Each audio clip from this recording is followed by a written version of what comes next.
Bienvenidos a una emisión más de Dios las crea y nosotros nos juntamos. A propósito de que en 2 días vamos a estar conmemorando el Día Internacional del Periodista. Bueno, pues hoy tenemos un invitado súper importante para nosotras, Amado Avendaño. Hoy vamos a tener una plática muy, muy enriquecedora con él, ya que es un periodista en toda la extensión de la palabra. Así es que acompáñenos, no se vayan, comenzamos.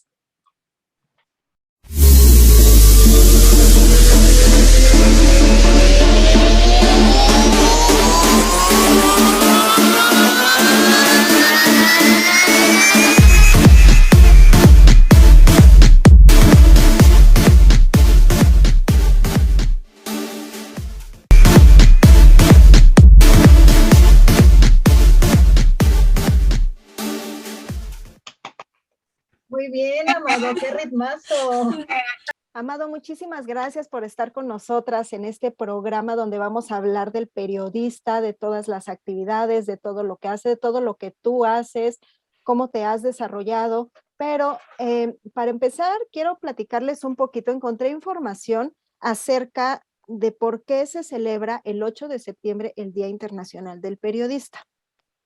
Me voy a quitar esto porque si no, no veo. Irónicamente. ¿Qué cosas? El Día Internacional del Periodista fue establecido el 8 de septiembre por el primer Congreso Nacional de Periodistas celebrado en Córdoba, Argentina, en 1938. Primeramente se estableció en memoria del primer medio impreso regional de carácter independentista patriótico, pero pocos años después, tras el fin de la Segunda Guerra Mundial, el Gremio Periodístico Internacional optó por homenajear al periodista checo Julius Fusik, quien fue ejecutado por los nazis el 8 de septiembre de 1943. Pero él escribió un reportaje llamado Al pie de la horca, que fue publicado hoja por hoja, más bien fue extraído en la cárcel donde él se encontraba y fue publicado en 1945. Fue tanto el éxito de este escrito que se ha traducido a más de 80 idiomas. Y Fusik recibió el título póstumo al Premio Internacional de la Paz en 1950. Así que esa es la razón de que hoy estemos aquí hablando contigo del Día Internacional del Periodismo o del periodista. Pues muchas gracias por la invitación. Yo siempre encantado de platicar con ustedes. Porque hablar es lo que más me gusta. Es que estoy a sus órdenes y a su disposición. Fíjate que no sabía yo lo del 8 de... Tengo 4 fechas anteriores de el día que se festeja. El periodistas, comunicadores, o en México al menos, el 4 de enero, el 3 de mayo, el 7 de junio, el 8 de septiembre y el 7 de octubre. Ajá. Son 5 diferentes días que se festeja a los periodistas o comunicadores. Ningún día del todo el año se les respeta, pero se les festeja 5. Exacto. Sí. Pues mira, para los que nos gusta el pastel, ya, está bien que sean más de 3, 4 fechas, no importa. Las que diario puede ser. Bueno, los periodistas festejan su día cada fin de semana, ¿no? ¿Qué onda? A ver, platiquemos entonces, díganme. Amado, fíjate que yo cuando supe que venías con nosotros, bueno, pues nos dio mucho gusto porque para nosotras es un gustazo estar contigo, tipazo, nos quedamos con muy buen sabor de boca desde las entrevistas pasadas, la verdad que es, yo externo mi gusto de estar hoy día aquí. Y sí tengo así como la duda, o sea, yo decía, bueno, va a estar Avendaño con nosotros, entonces yo quisiera que tú nos platicaras un poquitito cómo es que tú decidiste ser periodista, ese proceso de entrar a la facultad, todo ese rollo, ¿cómo te vivías a lo mejor como periodista hace, no sé, 10 años, cuando, o cuál era también tu rama, ¿no? Antes las notas o las primeras planas eran súper importantes y había que publicarlo antes que otros, no sé, y ahora con todo este rollo de la tecnología, puede ser, no sé, que un suceso importante se postee, no sé, ¿qué te gusta? 6 de la mañana, pero a lo mejor algún despistado dice, ay, pasó esto, y lo postea a las 3 de la tarde, Y curiosamente hay ocasiones, no siempre, que el que postea más tarde tiene un montón de visualizaciones, así que el que se paró temprano, ¿no? Y antes no, antes tenías que irte súper temprano, e incluso los resultados de las universidades pues salían en la Gaceta. Ahí estabas bien tempranito esperando comprar tu periódico, o no sé, o sea, toda esa transformación, o sea, desde el punto de decir, quiero ser periodista y voy a aplicar mi examen a la facultad. ¿Qué fue lo que a ti te llevó y cómo ha sido tu proceso hasta hoy día? Bueno, es que mira, el asunto es que yo nací en una familia de periodistas. Mi mamá y mi papá, antes de que yo naciera, mi papá ya tenía un periódico. En 1967, el 6 de febrero del 68, perdóname, 6 de febrero del 68 fundaron el periódico Tiempo en San Cristóbal de las Casas.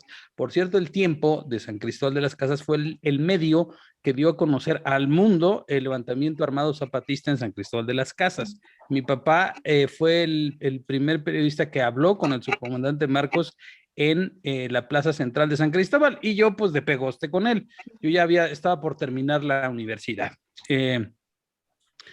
Pero desde chamaco, o sea, ellos hacían periódico. Primero empezaron semanal, después ya lo hicieron diario, pero desde aquel entonces mi papá, como yo estaba aprendiendo a leer como a los 7 años, lo que hacía es que para corregir las notas, lo que le llamaban la prueba fina del periódico, entonces me ponía a leer las notas en voz alta y él iba corrigiendo sobre el papel cualquier error o detalle que hubiera. Entonces yo me paraba con la nota escrita a máquina y me ponía a leer todo las notas, ¿no? Entonces yo iba leyendo y para que generar más fluidez al momento de leer, y pues así me fui enterando un montón de cosas desde los 7, 8 años. Pues yo sabía perfectamente quién era Luis Echeverría, quién era su secretario de Gobernación, sabía quién era Mario Moya Palencia, o sea, conocía yo todos los entretelones de la vida pública del país, sobre todo de lo local, ¿no? Y así me formé. Entonces la verdad es que el paso por la universidad para ser periodista ya fue meramente, no te diré que un trámite, pero pues yo ya escribía antes de entrar a la universidad. Incluso tuve un periódico en la prepa, o sea, yo editaba un periódico el semanal en la preparatoria y lo imprimía en mi casa. Entonces traía yo ya mucho oficio periodístico, y a mí me gustaba mucho el periodismo impreso. Eso era lo que más me gustaba a mí, pues porque mis papás hacían periodismo impreso.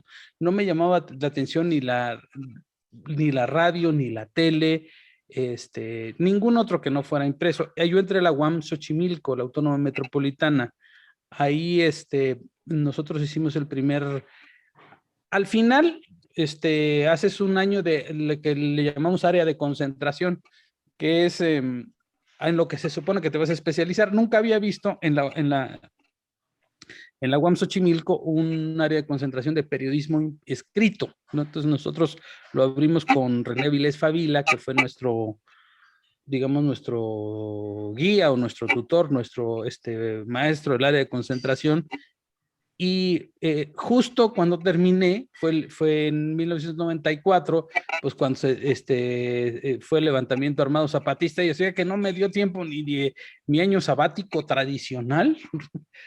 Y, o sea, a mí me agarró todo esto pues como muy de golpe, y ahí conocí a muchísimos periodistas en mi casa, a Ricardo Rocha, a Juan Gelman, a Raimundo Riva Palacio, a Ricardo Alemán, o sea, a Loret lo conocí después cuando me fui a trabajar con Ricardo Rocha. Ricardo Rocha me invitó a trabajar a Televisa Radio. Entonces, en aquel entonces se llamaba, la W era la Televisa Radio, y estaba en el centro, en Ayuntamiento 52. De ahí he ido dando tumbos y me tocó ser, junto con alguien que está en Zoom, pionero del periodismo digital. Nosotros hicimos literalmente el primer medio digital, periódico digital o portal digital de este país, que primero se llamó Mexis y después se llamó todos.com. Como la padecimos, Angie. Pero nos divertimos mucho, también. Fíjate. Sí, era padrísimo estar ahí. Miren, les voy a platicar la vida del periodista. Nos pagaban viernes en la tarde y nos daban cheque. salíamos corriendo porque en la esquina había un banco. Entonces salíamos corriendo porque nos pagaban así como al 10 para que cerrara el banco. Sí. Y ahí a cobrar en el banco de la esquina. Ahí había íbamos unos que cual no fila de alcanzaban las tortillas, ahí todos formados, algo así. esperando cobrar nuestro cheque. Sí, y mira, en la vida del periodista en México, miren, te da mucho protagonismo. Te da como un cierto nivel de responsabilidad y es muy divertido, no importa en el área en el que estés, porque fíjense, yo entré ahí a todos.com como estaba en el área más bien en el canal de entretenimiento, no en el canal pues de noticias, Ajá, política o internacionales, nada, no, estamos en el canal de entretenimiento. ¿Por qué? Porque yo venía de la revista Cine Premier. Cuando pasó todo el conflicto zapatista y todo el asunto, Yuli y yo nos casamos en octubre del 95, ya vamos a cumplir 26 años de casados. Y entonces yo me vine a México, nos venimos a México, porque nos casamos, nos fuimos a San Cristóbal, regresamos a México y aquí empecé a trabajar en Cine Premier, una revista de cine, pues que es ahí donde encontré, y muy entretenido porque yo no sabía nada de cine, aprendí muchísimo de cine, sabía de redacción, pero no de cine, y aprendí muchísimo de cine, ¿no? Era muy ignorante en el tema, pero una de las virtudes de ser periodista es que te las arreglas como puedas. Tú tienes que sacar las cosas a como del lugar, ¿no?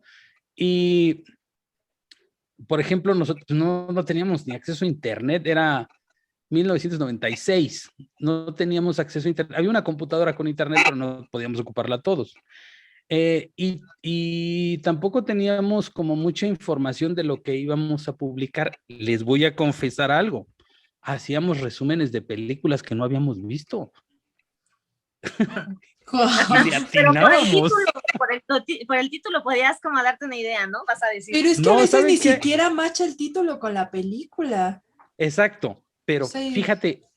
Fíjate, Steph, lo que hacíamos es que Charlie, que era el editor, se iba a Estados Unidos y allá estrenaban las películas antes. Sí. O sea, como un mes antes. Entonces, y tardaban en llegar, ¿no? A México, cañón. Sí.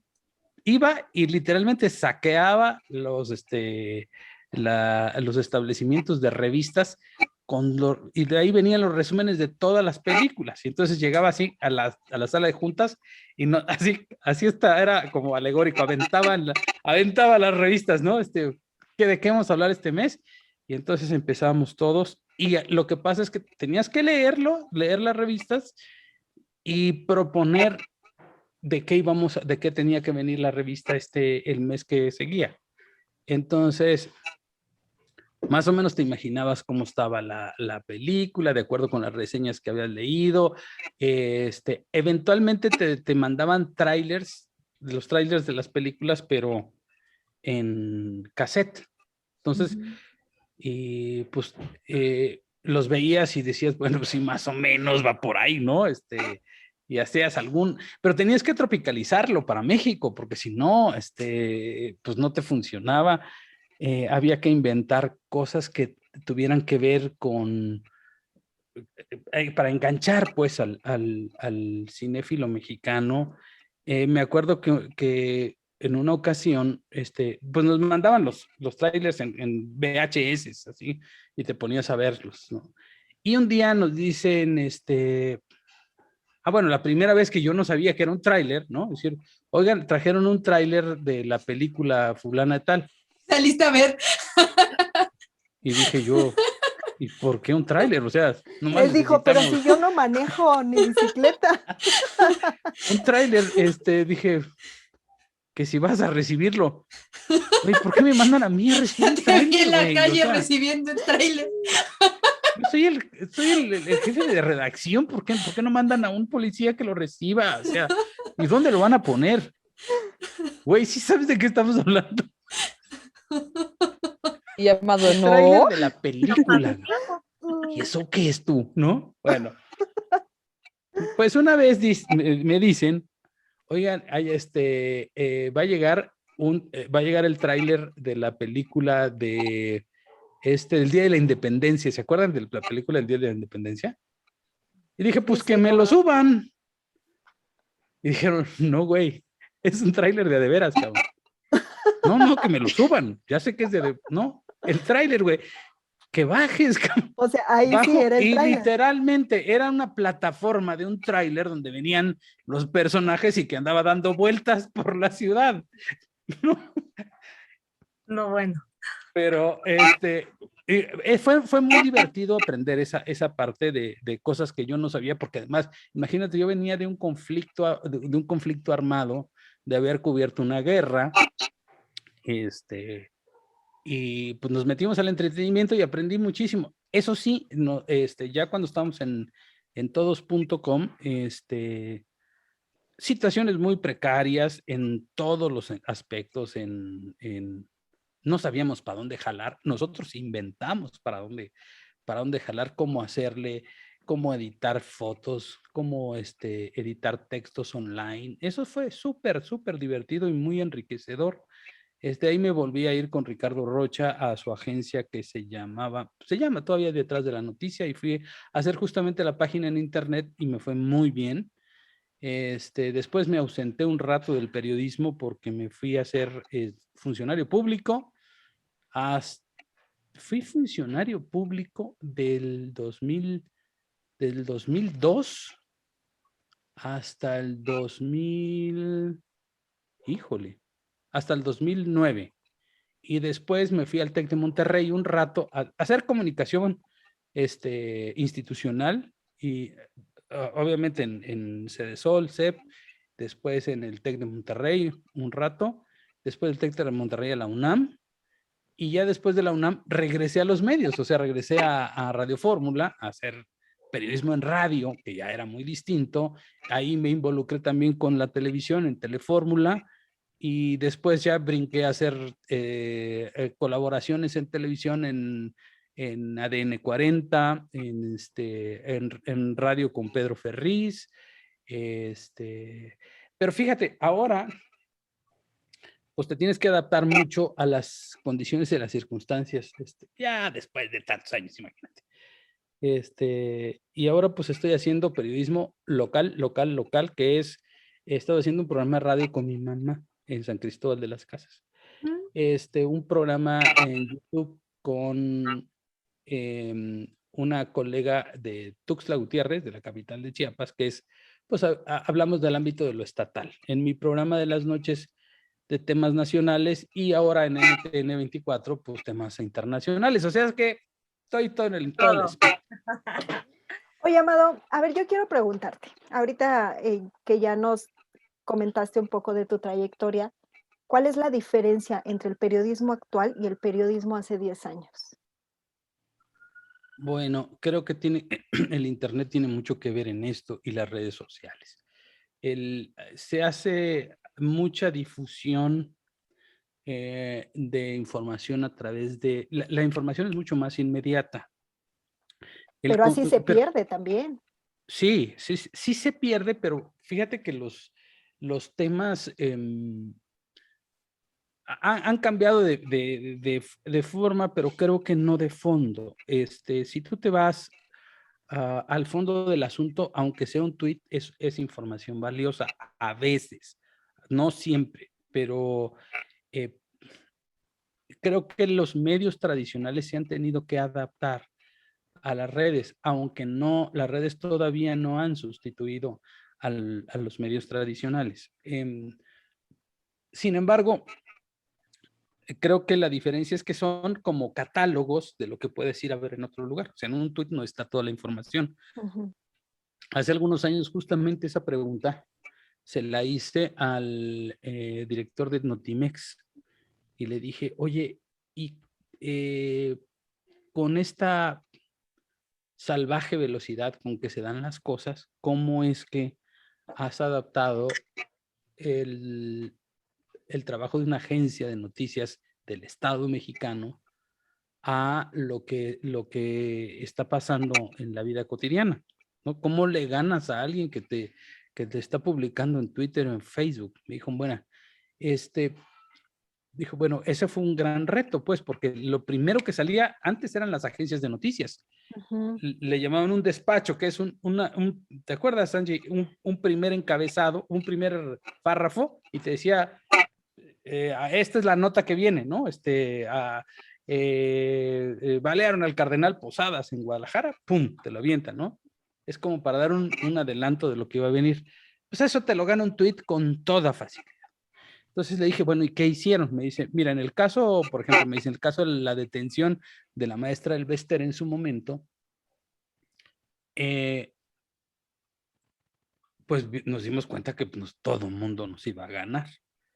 Entonces hicimos eso, es mandar el primer despacho, el primer párrafo de la maestra del Bester Gordillo Morales, ex secretaria y presidenta del Sindicato Nacional de Trabajadores de la Educación, fue detenida por estos delitos en tal lugar a tales horas. Más información en un momento. Entonces, nos comprometimos en todas las áreas, es decir, hacer la nota, pero la mejor nota, la primera mejor nota que pudiera haber. Es decir, 5 editores trabajando sobre temas internacionales, económicos, educativos, o sea, todo el referente, una nota completa, perfectamente bien apretada, bien estructurada, la primera, pero bien hecha. Porque los periódicos estaban construyendo a pedazos, ¿no? A pedazos, y luego cuando la lees, pues es un bodrio porque la hicieron como pedazos independientes, ¿no? Y creo que no tenía forma. Periodismo, sí, el periodismo no puede dejar su rigor, eso sí, no lo puede dejar, a pesar de la inmediatez, no lo puede dejar. Yo acostumbro todavía a leer columnas, leerlas completas y leerlas con calma, ¿no? Independientemente del tuitazo. O sea, cuando yo comparto algo es porque ya lo leí. La mayoría de la gente se queda con es la neta, la mayoría de la gente se queda con el encabezado, ¿no? Totalmente de acuerdo. Oye, Amado, encontramos un dato que Sí. dice que mueren asesinados 59 periodistas en 2020 alrededor del mundo y 22 de ellos son en América Latina. ¿Por qué tú crees que a pesar de que hay toda esta apertura de información y las redes sociales y demás, todavía son asesinados tantos periodistas? O sea, ¿a qué crees tú que se deba esto? ¿Por qué el gobierno los reprime tanto? ¿Por qué tanto miedo pues a los periodistas, ¿no? Mira, esos 22 periodistas son solo en México, ¿eh? Es en este año. Ahí ya van 22 periodistas muertos este año en México. Wow. ¿Este Regularmente, año 21? ¿Eh? ¿Este año 21? 22 en México ya, 22. No, o sea, Es que está desde 22 2020. periodistas, Sí, pero en el en 2021. el año 21, sí. Ok. En el 2021 van 22 periodistas muertos en México. Mira, quien asesina a los periodistas no es necesariamente el gobierno federal, no. Hay algunos gobiernos estatales, gobiernos locales, funcionarios más bien, ¿no? Y sobre todo el crimen organizado es quien ha asesinado a más periodistas. Esto se da en un clima primero de impunidad y de vulnerabilidad de los periodistas. Si vemos todos los días que el señor presidente en las mañaneras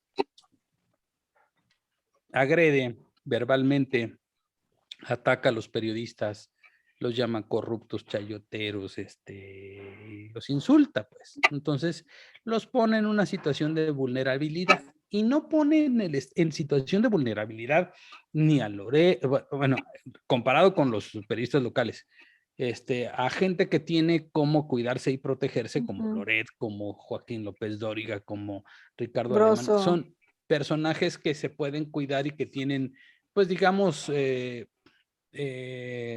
protocolos en los que ellos se cuidan de muchas cosas, ¿no?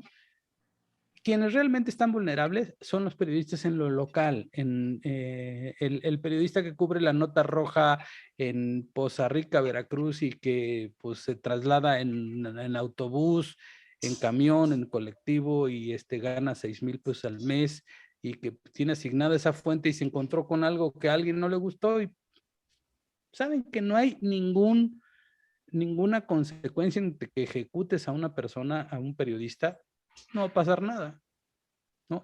La impunidad es la que alimenta que esto sucede. Y en México, yo diría que se ha tolerado y consecuentado esa impunidad muy pocas veces, excepto en los casos de los corresponsales de la jornada, en donde ha habido muchísima presión, sobre todo en este gobierno que es tan cercano a la jornada, pues en darle seguimiento a los casos de Javier Valdés, que fue ejecutado, y también está Miroslava Bridge, que también fue 2 corresponsales de la jornada que fueron ejecutados.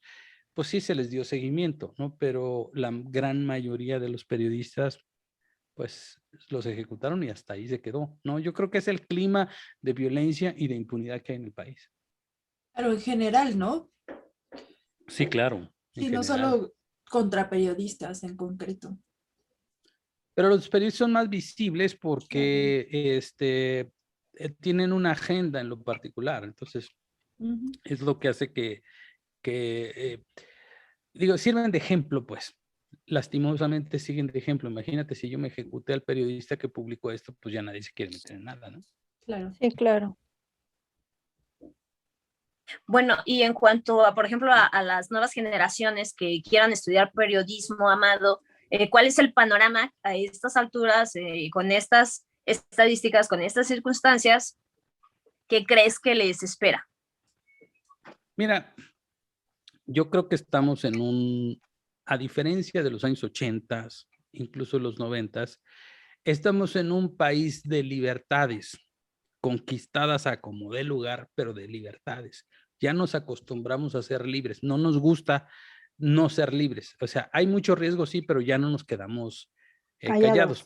Porque antes pues te sacaban de un medio y pues te ibas a tu casa, ¿no? ¿Qué hacías? Nada. Hoy por hoy lo que puedes hacer si estás, si te sacan de tu medio, bueno, yo decidí salirme de todos los medios donde estaba, ¿sí? Y dedicarme a hacer mi análisis en mi propio canal, y pues de eso vivo ahora, ¿no? Entonces, eso te da muchísima independencia, ¿no?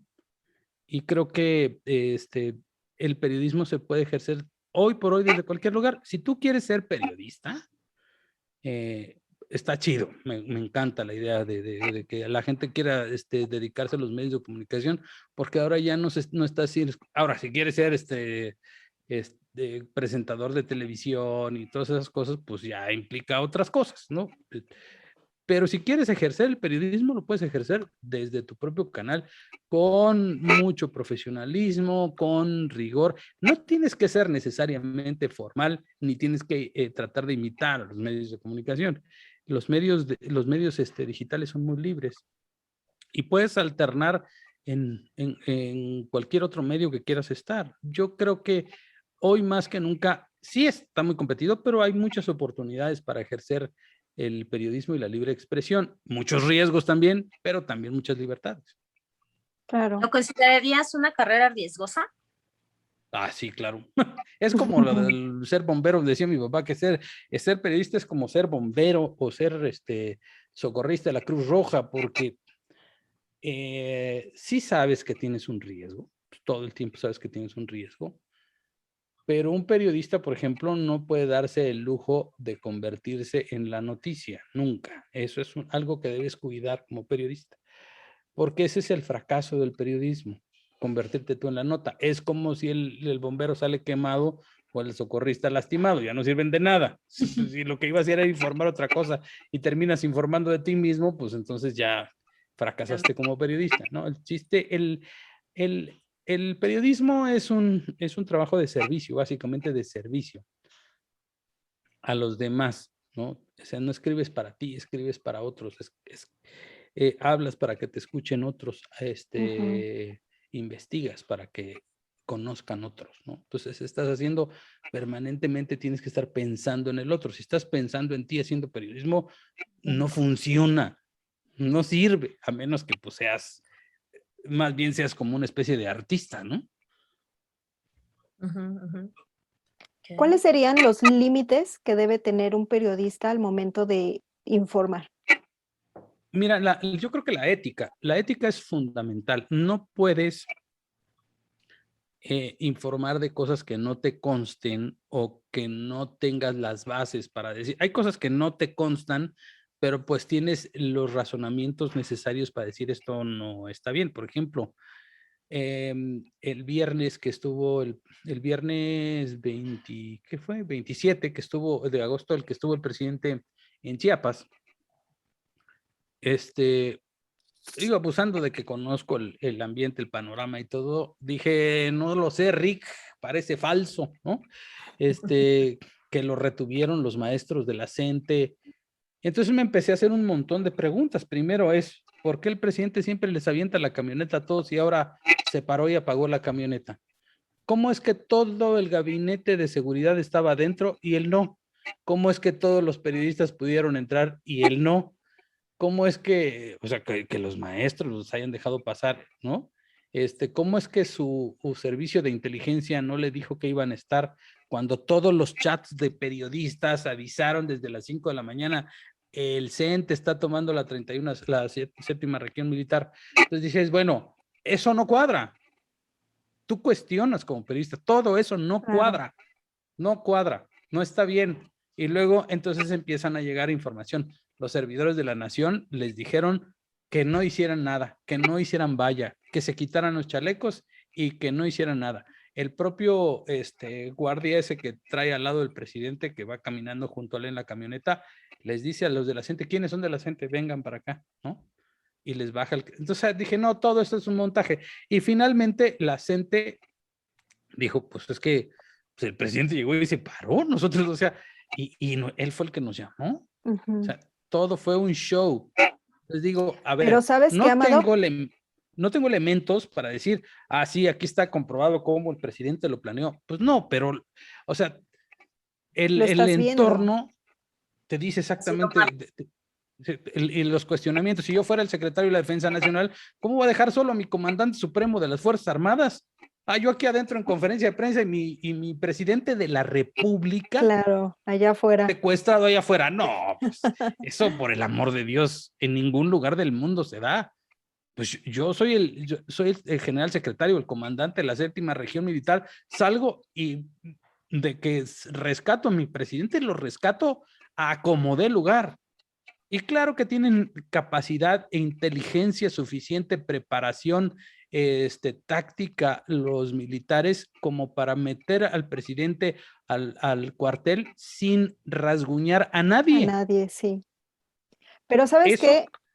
Mande. Aquí sucede una cosa que es como de hacer notar. Tú te diste cuenta primero porque conoces la zona. Sí. Segundo, porque eres periodista de años y entonces pues ya traes colmillo. Entonces dices, no, aquí hay algo raro porque estos son las señales que tú ves. Pero la gente que no es periodista, que no se dedica a la comunicación, a la política, etcétera, no lo sabe. Entonces ellos sí realmente ven lo que les quieren hacer ver. Ahí es donde aparece la manipulación de la información. Entonces la gente dice, ah, sí lo secuestraron. Pobre presidente, cuando tú te estás dando cuenta de que no es así, de que él o su equipo lo armó. Ahí es donde entra tu chamba como periodista, como analista, para explicar las cosas y decir por qué. Exacto. Y es donde hace sentido, ¿no? Esa es, creo que, la chamba fundamental del periodista. Es el reportero como tal de la nota, vas, cubres una nota, ves lo que pasó, analizas, esta es la parte más importante, ¿qué es lo que llamo? Es como, creo que los periodistas debemos tener una especie de curiosidad nata, una curiosidad infantil. Imagínense ustedes un niño de 6 años dentro de la conferencia de prensa y que le digan, y que pregunte, ¿y dónde está el presidente? ¿Qué diría el niño? Cuando le dicen, es que está secuestrado allá afuera. Oiga, ¿y por qué todos los que lo cuidan están aquí adentro y él no? Sí. Es una curiosidad. ¿Y por qué no lo defienden, no? ¿Por qué no lo defienden si es su jefe? Sí. Es una curiosidad infantil, es lo que debe tener un periodista, una curiosidad infantil básica. De pronto decías, oye, ¿y por qué no hacen esto? O sea, tienes que cuestionar. Eso me da mucho en las mañaneras. Digo, oigan, ¿y por qué no le preguntan esto? Pues es lo más básico. ¿Por qué nadie se le Sí. ocurrió? Es que es Chingá. como un sentido innato, ¿no? Que traes como periodista el estar tanto en los medios así. Fíjate que yo creo que es algo que de niños, de alguna manera, por cuestión cultural, nos reprimen. No sé si se acuerdan ustedes en la primaria cómo se burlaban de nosotros porque preguntábamos cualquier cosa. Ujú. Ah, burro, no sabe, y hasta Sí, te, sí, te sí. tenía uno miedo de preguntar. Yo era de los güeyes que no tenía miedo de preguntar nada.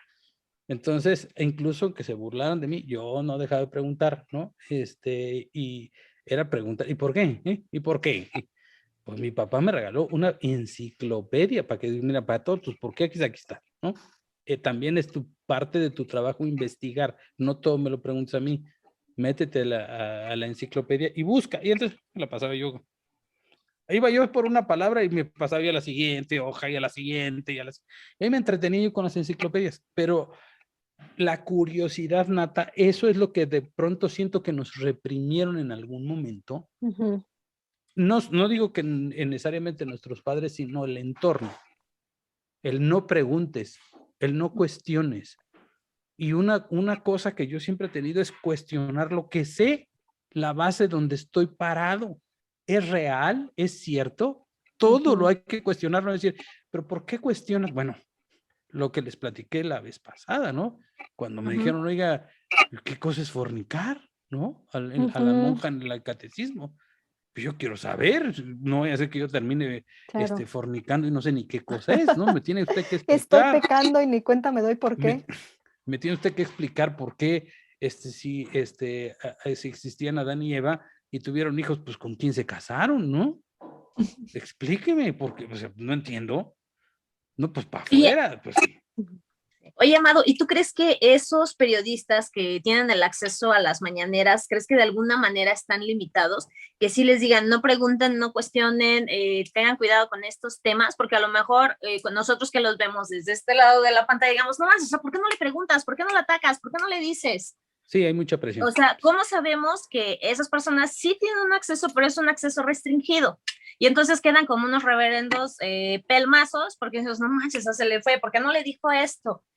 ¿Cómo sabemos si están, tú crees que esos periodistas están limitados?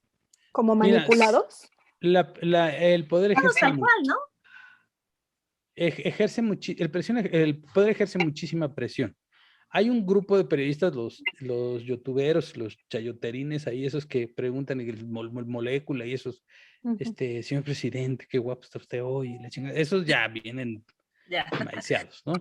Por un lado. Pero, y por otro, los periodistas que llegan, los que cuestionan al presidente, son atacados brutalmente en redes sociales. O sea, sí hay una consecuencia por cuestionar al presidente, sí la hay, y la consecuencia es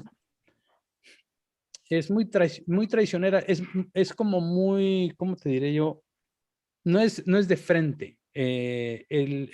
Les desatan por ejemplo, hay un periodista que se llama Irving Pineda de TV Azteca, que cuando cuestiona al presidente, pues lo han tratado muy mal, la gente le grita afuera cuando están en eventos públicos, lo acosa, lo han agredido, le saturan las redes de odio, o sea, tratan de amedrentarlo y el presidente lo sabe y lo tolera y lo consecuenta. Cuando fue Pedro Ferriz Híjar, cuando va Jorge Ramos, cuando ha ido Ricardo Rocha, los acosan, los hostigan y es complicado. A mí me han preguntado por qué no vas tú a la mañanera, Yo porque a iba a mí me preguntar eso. ocurriría algo peor y ya lo analicé. Hay mucha gente en torno a López Obrador que me conoce muy bien, que conoce muy bien a mi familia, el propio López Obrador conoce muy bien a mi familia, y me harían justo lo contrario, me tratarían muy bien. Si yo voy a la mañanera, me tratarían extraordinariamente bien, y cómo vas a salir con tu pregunta gandalla, cuestionando al presidente cuando el presidente te dijo, mira, yo conocí a tus papás, gente que respeto mucho, que me parece Claro, de los te mejores ves periodistas que hay en el comprometido, país, y ¿no? tú vas y le sueltas un chingado, pues obviamente sus huestes te van a hacer mierda, ¿no? Entonces, Sí. Sí. dices, ¿para Otro qué me tipo de arriesgo? manipulación. O sea, saben de qué manera manipular a cada periodista entonces. Mira, una vez cuando estábamos en Fórmula, iba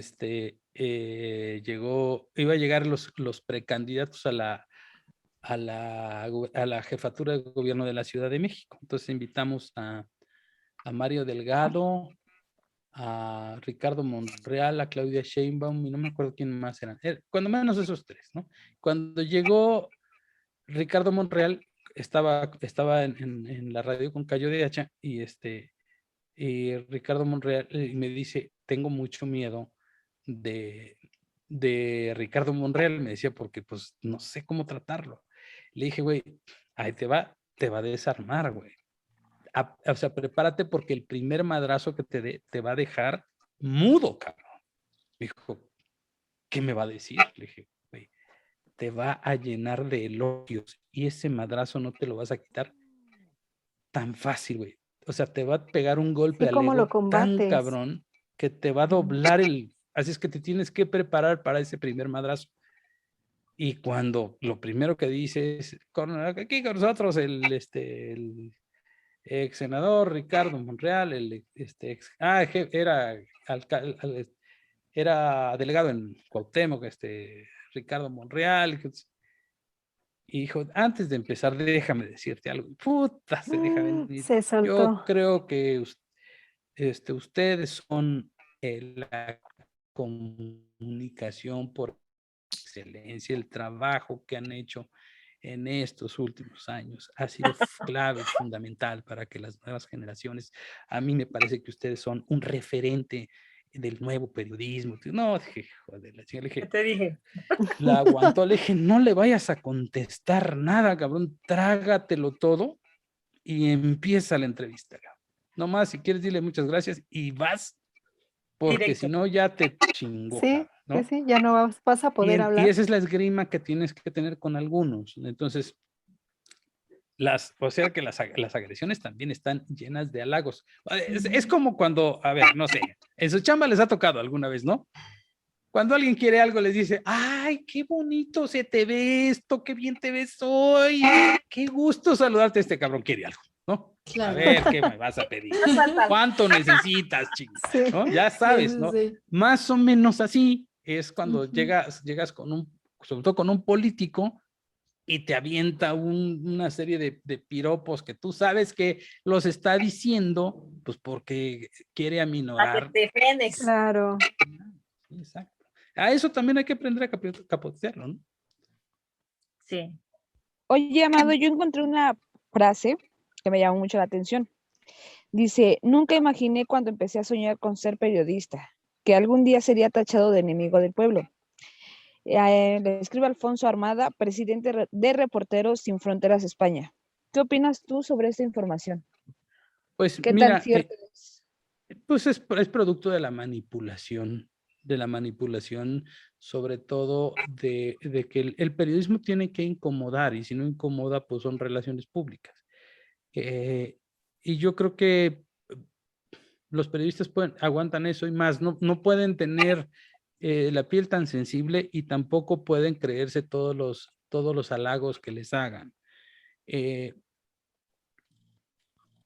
Ser tachado de enemigo del pueblo, híjole, hoy por hoy estamos siendo tachados la mayoría de los medios de comunicación por este gobierno de ser enemigos del pueblo, de dónde estaban cuando estaban saqueando el país.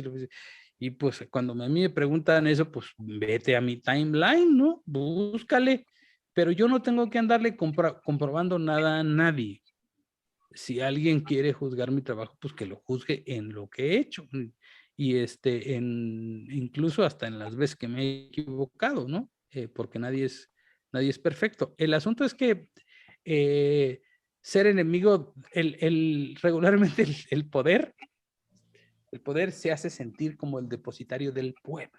Entonces, si tú me atacas a mí, si tú me criticas a mí, que soy el gobierno, estás atacando al pueblo, ¿no? Porque los periodistas no atacan al pueblo, por el amor de Dios, atacan a los gobiernos, al pueblo.